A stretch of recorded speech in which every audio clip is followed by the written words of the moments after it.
Hello అండి, Sri Sambasiva cloth and readymade అండి. ఇవి వచ్చేసరికి ఉజ్వల్ క్లాత్ అండి. చాలా బాగుండిద్ది. వాష్బుల్ క్లాత్ అయినా కానీ చాలా చాలా బాగుండిద్ది. బ్యూటిఫుల్గా కూడా ఉంటాయి. క్లాత్ వచ్చేసరికి పట్టు బార్డర్ వస్తాయండి.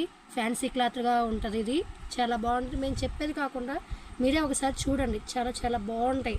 కలర్స్ చూసేద్దామండి.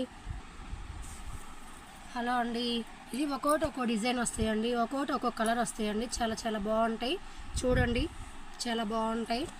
క్లాత్లు కూడా చాలా బాగుంటాయి. మేము చెప్పేది కాదు, మీరే చూడండి. చాలా చాలా బాగుంటాయి. చూడండి, డిజైన్స్ 30 డిజైన్స్ వస్తాయండి. చాలా బాగున్నాయి. సూపర్గా ఉన్నాయి. కలర్స్ కూడా బాగున్నాయి. ఒక్కొక్కటి ఒక్కో డిజైన్ అండి. చూడండి, చాలా బాగున్నాయి. 30 డిజైన్స్ వస్తాయండి. కలర్స్ కూడా చాలా బాగున్నాయి. చూడండి, లేయర్ కలర్స్ కూడా సూపర్గా ఉన్నాయి. క్లాత్లు కూడా బాగుంటాయండి. డిజైన్స్ కూడా సూపర్గా ఉంటాయి. మేము చెప్పేది కాకుండా మీరే చూడండి. లైక్ చేయండి, షేర్ చేయండి.